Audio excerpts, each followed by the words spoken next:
C'est un quiz Apple II spécial France. Alors le quiz c'est un peu comme à l'école, alors je vous ai mis un super t-shirt Apple II GS. Vous voyez, le t-shirt qui est, quand j'étais jeune, est mince, et tu prends ma place là. Donc je veux bien que tu te mettes après s'il te plaît. Attends, je fais le t-shirt de surf. Merci. Alors nous allons séparer la salle en deux.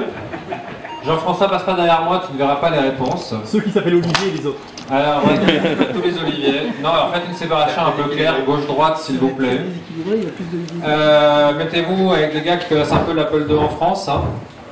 Et je donne un point à chaque côté évidemment qui donne la bonne réponse. Levez la main si vous êtes bien élevé, ou criez si vous avez envie de donner la réponse en premier. Levez la main.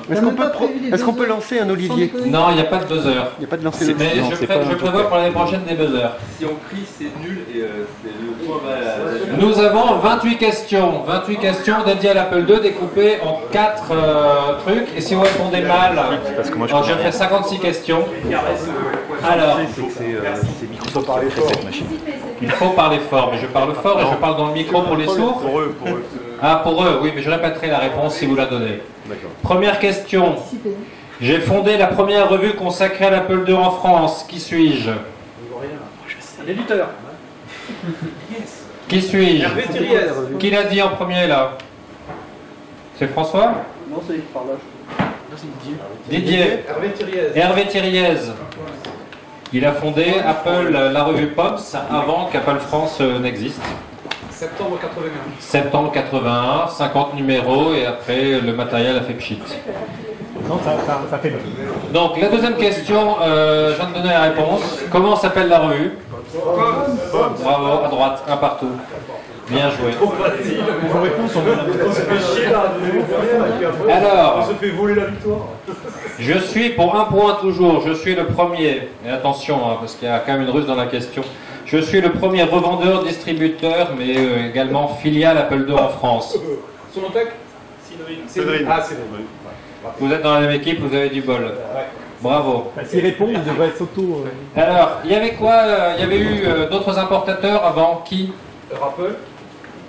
Non, Apple c'était de la filiale, enfin, c'était l'entreprise, la version, enfin, la boîte américaine qui faisait l'importation, donc l'exportation plutôt vers la France et l'Europe des Apple II. Mais il y en a eu d'autres avant. International Computer. Il y a eu MID, bravo, bien joué. D'autres?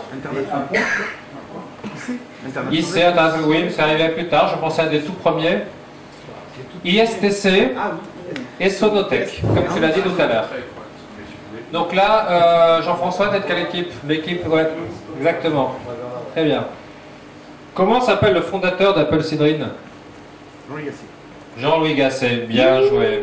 Très bien. Vous savez ce que ça veut dire, Cédrine? Non? C'est une question bonus, ça vaut 2 points. Le nom de sa rue. Est-ce que ça a un rapport avec semer? Non, ça n'a pas de rapport avec semer, ça a un rapport avec dans Cédrine, Cédrin. Pardon? Une espèce de cidre. Non, ça n'a rien à voir avec le cidre. Cédrine, S-E-E-D-R-I-N. Alors, Société d'électronique. non, ce n'est pas un acronyme ou autre chose. C'est, je vous laisse la réponse pour plus tard et vous aurez 2 points. Peut-être que ça fera pencher la victoire dans un sens ou dans l'autre. Jean-Louis Gasset, après son aventure Apple, a fondé une autre société. Laquelle? Ah, la réponse collégiale, bravo. Bravo. Ouais, tout le monde a gagné. Et connaissez-vous le nom d'anciens de l'Apple II qui sont partis travailler chez Bee? Pierre-Renaud Richard. Oui. Un autre? Côté US? Jean-Louis Gasset. Ouais, ça bien vu. Joe Palmer, il y était déjà? Joe Palmer? C'est un Non, chanteur? Non, je connais pas. C'était le hardware designer, et il faisait du Mac. Ah, je ne connais pas, Apple pardon. Je te mets un point. Je m'enlève un point parce que là. C'est moi qui m'en ai inventé des noms. Ouais, John Doe. C'est John Doe. La question, il a fait de l'Apple, mais il était déjà sur l'Apple II, Palmer? Palmer, Jack? Joe Palmer. Ah, Joe, son frère? Non, je sais pas, je connais pas. Je sais que sa sœur. Eric Shepard, qui a été chez. Eric Shepard a travaillé chez Bee aussi. Là, c'est l'un des seuls salariés de Mozilla. C'est un peu normal. Voilà. Donc bravo. Partie soft. 8e question. On change de catégorie. Et alors là, c'est chaud. Je suis le premier jeu de simulation financière commerciale en France. Et français. Cartels and Castros. Non. Faux. J'ai dit France et en français. Donc publié par un éditeur français. Qu'on a cité précédemment, qui s'appelle Sonotech. Ah oui, c'est vrai. Alors, ouais. Mais c'est le titre, Tic simulation tac, tic financière. tac. Je vous donne la réponse. Le homard infernal. Oh putain. Ouais, c'est un Sonotech. C'est pour ça que le jeu est chiant. C'était horriblement chiant. Le nom est bien. Le nom est super bien. En fait, c'est le deuxième jeu de Sonotech. Il y en a eu un premier dont j'ai oublié le nom, mais qui avait un nom un peu à la con comme ça Moi, aussi. je l'avais copié parce que le nom était génial, mais j'ai utilisé 5 minutes, quoi. Ben voilà, pareil. Moi j'ai l'original à la maison qu'on m'a envoyé depuis Limoges. Et Ah oui, ça vient de Limoges, ça explique. Le client, c'est Limoges. Voilà. le gars a trouvé, il a trouvé un créneau horaire de 5 minutes où la poste de Limoges était ouverte. Et il l'a envoyé. Donc c'est super sympa de l'avoir envoyé. Maintenant, toujours en France, je suis le premier jeu d'aventure graphique. En France, le Vampire. Bien joué. Le Vampire Fou, de qui? Jean-Louis Le Breton. Bien joué. De Jean-Louis Le Breton. Connaissez-vous l'année d'édition et l'éditeur? Et je pense que ça donnera la réponse à l'éditeur que l'on cherchait hier avec Pierre. 81. Non, c'est pas 81, c'est plus. On va tous les faire, on va y arriver. Bah ouais, allez-y, allez, suivant. 83. Bravo Philippe. Et qui l'a édité? Air informatique. Non. Ciel. Ciel. C'est le Montmardi. Ciel. Ciel bleu. Ciel. Ciel bleu. Ciel bleu. Ciel bleu, bravo. Alors en France, il y avait Tilt pour les petites annonces pour faire l'échange de disquettes, mais il y avait aussi des professionnels qui faisaient des copies de disquettes où on prenait des sous, on leur filait des sous et ils nous envoyaient des disquettes, donc un peu du shareware. Est-ce que vous en connaissez? Et vous vous taisez là-bas s'il vous plaît. Est-ce que vous en connaissez alors? Pardon? Picapao? Non, ça c'est dans lui qu'il y avait, je ne lisais pas. Non, français. Hein. Ce sont des spécialistes français qui faisaient de la vente par correspondance de disquettes Apple II. Jean-Philippe Cunier. C'était la Black Chest de Godfather. Ah, non. Alors, vous aviez Vif. Ah, Vifi. Non, Vif. Vif, VIF. Et non, Vifi, c'est Vifi Logiciel, qui était un éditeur canadien qui faisait la traduction de soft et qui distribuait, qui s'associait avec Logiciel, qui était le parti canadien et qui faisait la distribution en France. Un autre. Ce sont des disquettes bleues. Et c'est un fabricant d'ordinateurs également. On peut avoir sa carte de membre. Serge en a une, voire deux même. Le Club Apple. Et ouais. Ouais. Il y a un certain nombre de disquettes en shareware que l'on trouvait, version française ou version anglaise. Les disquettes bleues, c'est pas mal. Dernière question. Qui a publié la geste d'Artillac sur Apple II? Ouais. Infogramme. Joli Stéphane, c'est Infogramme qui a publié ça. Alors, qui a déplombé la geste d'Artillac? Bretel Linux. On en a parlé tout à l'heure, Olivier. Lequel?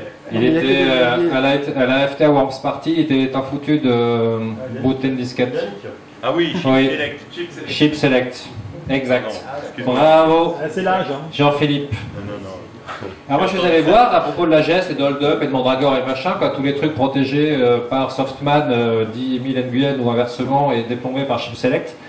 C'est chiant, il y a du dissecteur, du spiraling, quoi, toutes les protections possibles et imaginables, c'est long et chiant. Alors je vais le voir, là, à la FTA Worms Party, je lui dis, bah oh Chip, c'est un bel ouvrage que tu as fait, tu as dû mettre un temps infini, moi ça fait déjà 3 ans et demi que je suis dessus, je suis toujours pas terminé. Il me répond, ouais, je passe un week-end. Et le gars, en fait, il disait ce qui est vrai, c'est un enchaînement de différentes protections, mais qui n'ont pas de logique et qui ne se servent pas l'une de la précédente, etc.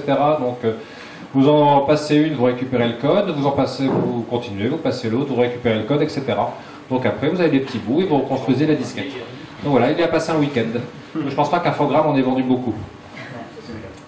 Alors, là, on passe maintenant à la rubrique éditeur. Il y en a eu quelques-uns en France. J'ai publié des éducatifs et jeux, dont certains de Pierre Berloquin. Qui suis-je? Free Software. Non. Édiciel. Édiciel? Bien joué, Édiciel. Alors, sauriez-vous citer quelques noms de logiciels de Pierre? Ecstasy. Ecstasy. Caillou, ciseaux. Pardon? Pierre, Caillou, ok. D'autres? La souris golotte.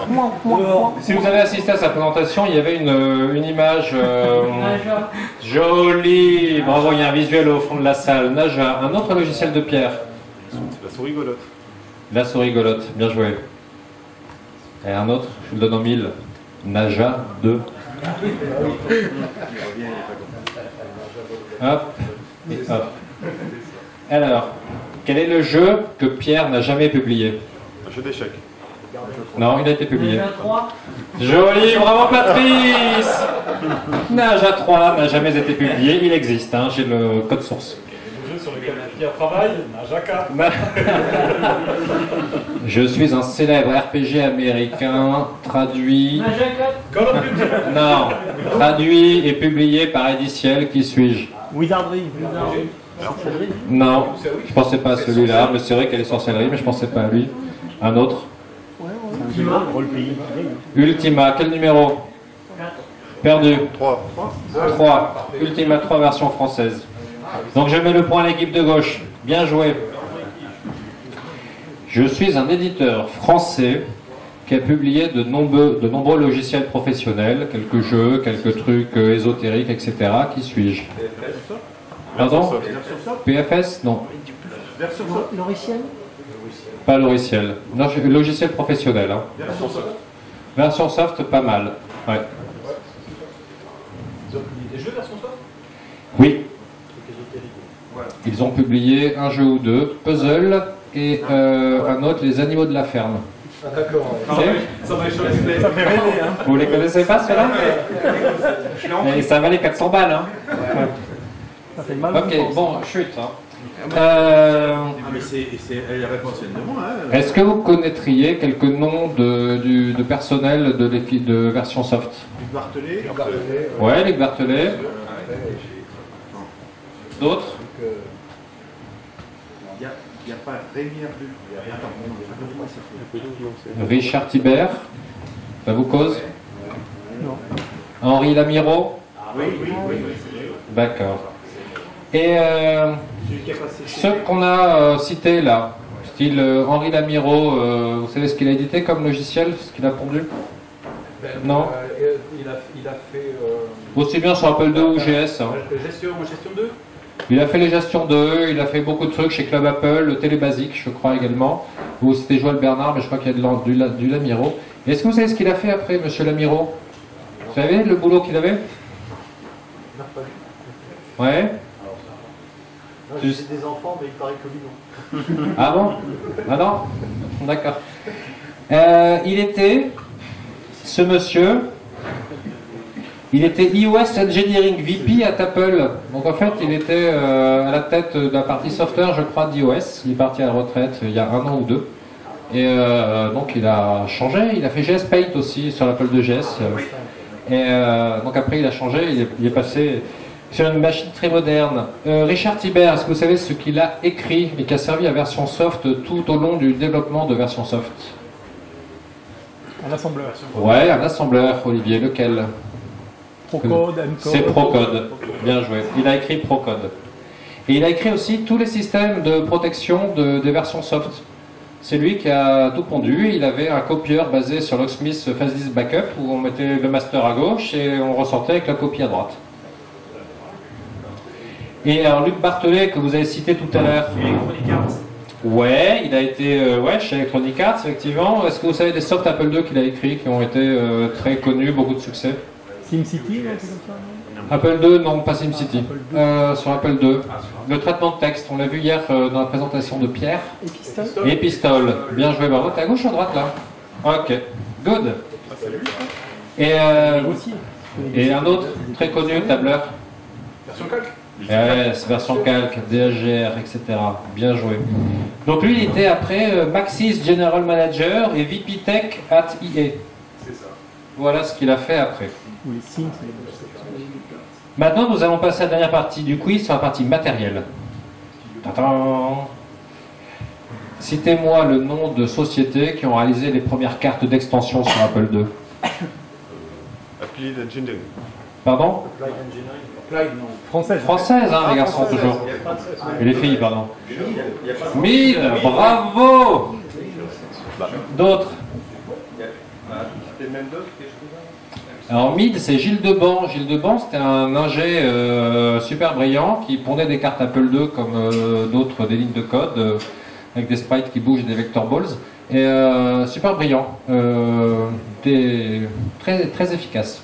Il a disparu de la circulation, je ne peux pas vous dire s'il a quitté ce bas monde ou pas, mais pas très visible.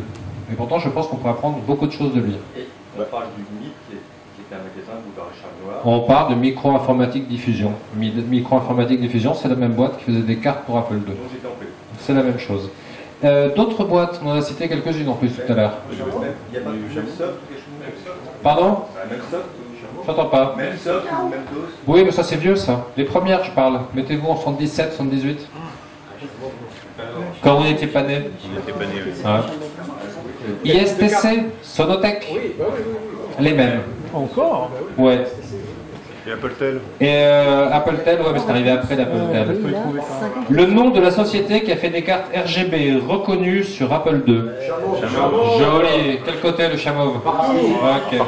Non, là, ouais, ok. Je veux bien. Très bien.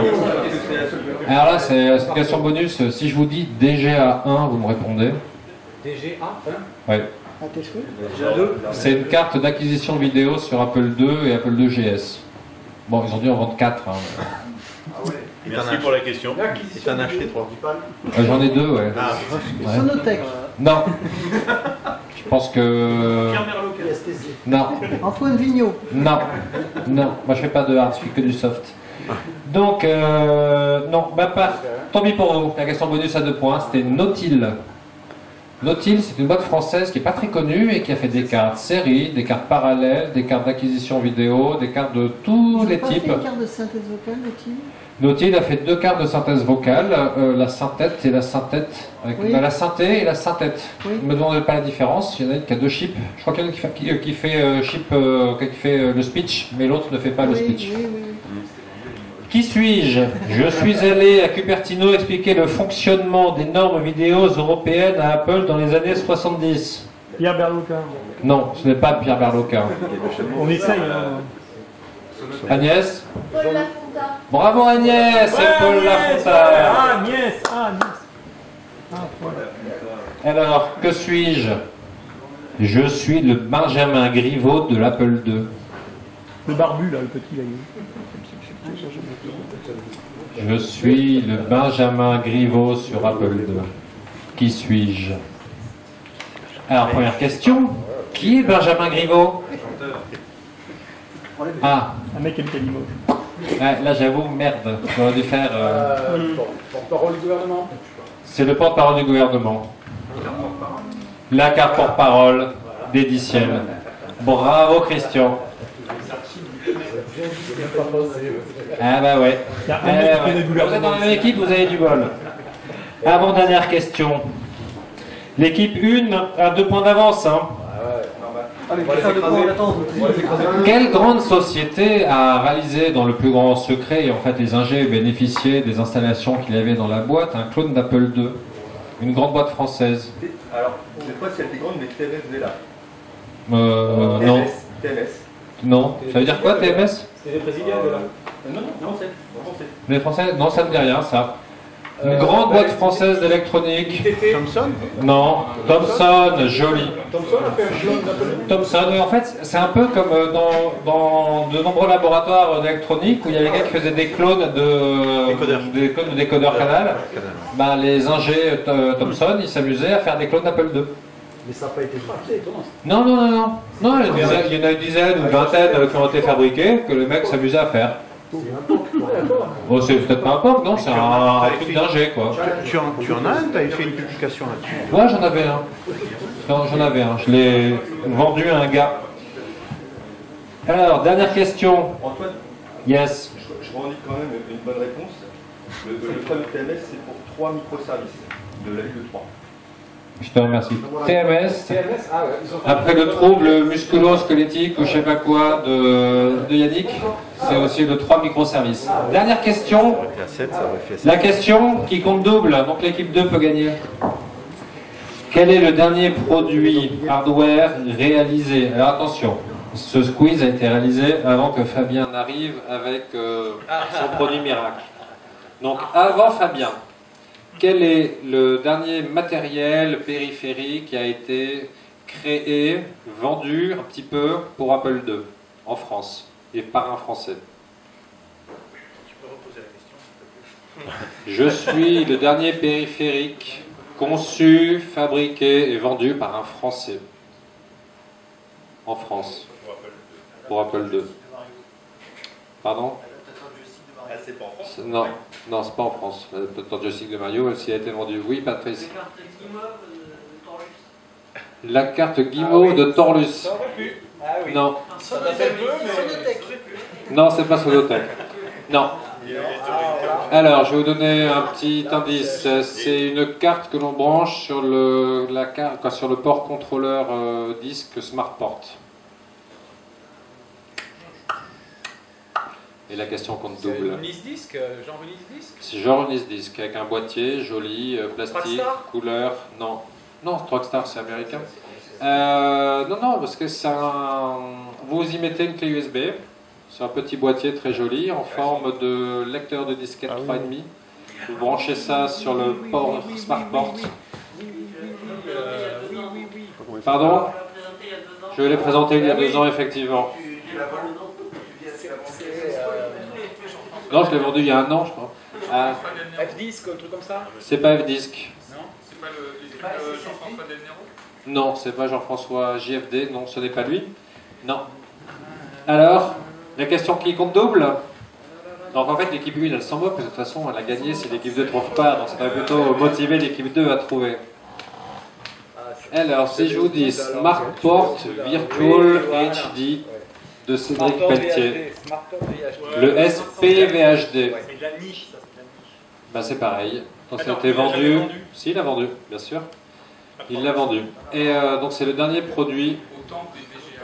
Attends, il est sorti. Non, non, je pense que déjà, ils en ont vendu plus. Attends, il Non. l'a vendu officiellement ou c'était les bêtas qu'il a distribués? Non, il l'a vendu officiellement, il en a fabriqué quelques-uns qu'il a vendus. Mais il s'est jamais occupé, une dizaine, grand maximum. Ouais, mais après il a laissé tomber quoi. Ah, il a laissé tomber parce que ça prenait trop de temps. Ouais, mais c'est jamais sorti de la bêta à 3 personnes. Ah, c'est pas un truc professionnel et avec une distribution sérieuse, avec des trucs de vente comme il y a eu sur les autres produits, Siltamen ou autre chose. Donc là, il y en a eu une dizaine qui ont été vendus. Et c'est le dernier produit fabriqué, conçu par un Français en fait. Il y en a eu en Allemagne après, mais là c'est le dernier produit français. Jusqu'à aujourd'hui, parce que Fabien nous présentera son super produit pour changer la couleur des LED en fonction de la lecture et de l'écriture sur les disques 2. Donc bravo, au final, l'équipe 1 26 points et l'équipe 2 25 points. L'équipe 1 a gagné. Bravo.